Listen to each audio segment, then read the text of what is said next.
Salut à tous, aujourd'hui je vais vous raconter les premières étapes de mon voyage à Bali, de comment je suis arrivé, de comment j'ai trouvé le sud de l'île et comment j'ai traversé pour aller jusqu'au nord où je suis aujourd'hui.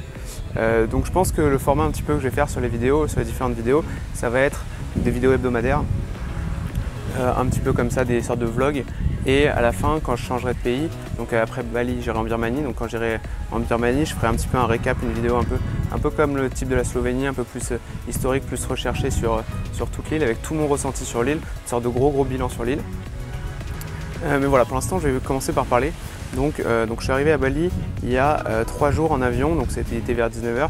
Donc je suis directement allé à mon hôtel qui était à peut-être 15-20 minutes de l'aéroport. Donc bon, c'était un hôtel pas incroyable, mais pas mal, mais par rapport aux autres hôtels de Kuta, donc la ville où j'étais, franchement, c'était pas grand-chose. Hein. Là-bas, il faut savoir qu'au sud de l'île, il y a énormément de touristes et beaucoup d'hôtels 4, 5 étoiles. C'est assez impressionnant.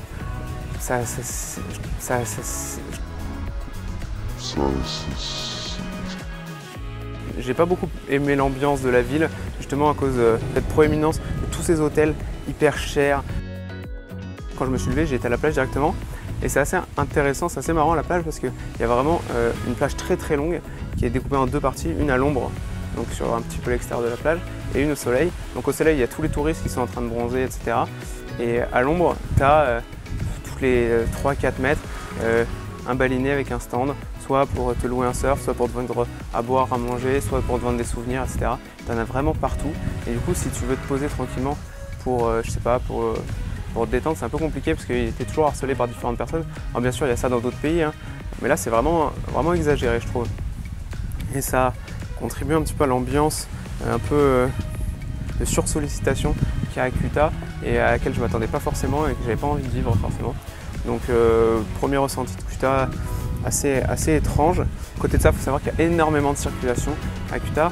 Et c'est pas très agréable de se balader dedans. Donc à partir de midi 13 h, j'ai décidé de partir dans la pointe la plus au sud de Bali.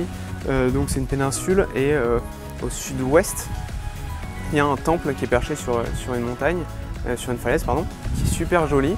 En fait c'est assez particulier parce que quand tu vois les photos etc, tu t'entends un truc assez grand. En fait c'est un tout petit temple. Ce qui est cool c'est que l'entrée pour le temple n'est pas très chère. Et c'est un énorme parc où tu peux te balader quand même pendant assez longtemps. Donc c'était plutôt agréable.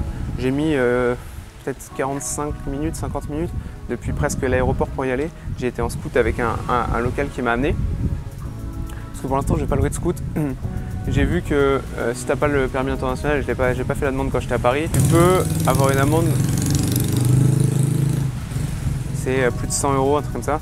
Donc bon, j'étais pas hyper chaud pour le louer, et vu la manière dont conduisent les balinés, bon pour l'instant je me débrouille sans, je marche beaucoup, mais bon c'est cool. Ouais, donc je disais, dans le parc, en gros moi j'ai commencé par l'est, je suis arrivé directement au point de vue sur le temple qui est magnifique. Ensuite j'ai descendu toute une petite randonnée, je suis arrivé jusqu'au temple, je suis monté en haut, il y avait énormément de monde et finalement c'est pas très agréable, donc j'ai décidé de redescendre parce qu'ensuite il y a encore une assez longue randonnée, et donc plus c'est long, plus c'est dur, plus c'est au soleil, plus tu perds de monde, et donc c'était un peu plus tranquille. Et du coup je suis arrivé de l'autre côté qui était aussi très joli et où il y avait une petite sorte de maisonnette avec pas mal de singes. Ensuite je suis reparti et le soir, donc je me suis posé vite fait à l'hôtel parce que j'étais un peu fatigué, et ensuite le soir à 4h30, 5h, je suis parti voir le coucher de soleil à Lovina, le coucher de soleil à Kuta, pardon. Et en fait, j'étais un peu déçu. Bon, j'ai fait des super photos, mais j'étais quand même un peu déçu parce que je m'attendais à un truc ultra flamboyant, incroyable et tout. Et comme il y a actuellement des incendies, je pense qu'il y a une vague de pollution assez importante sur Bali.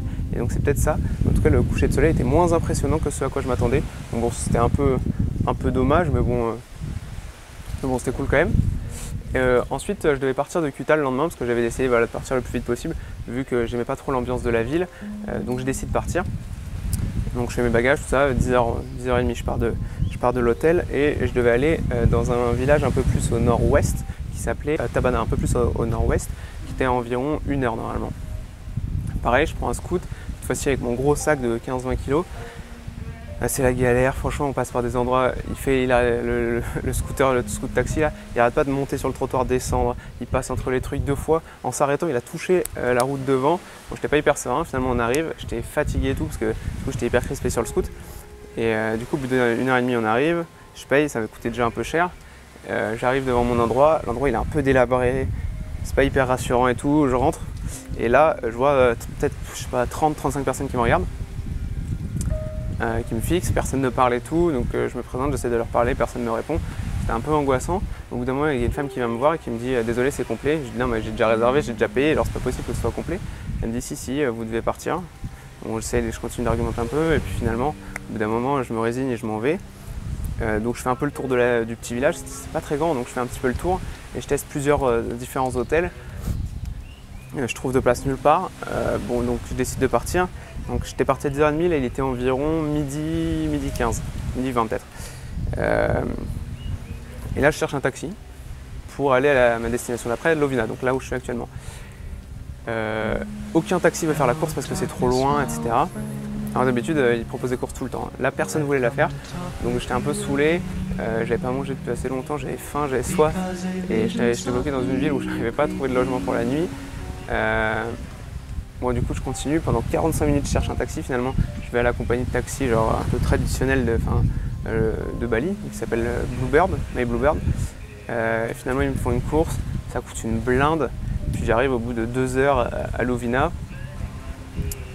J'arrive dans un endroit, je suis accueilli par 2 personnes, pareil au fond d'une petite ruelle et tout.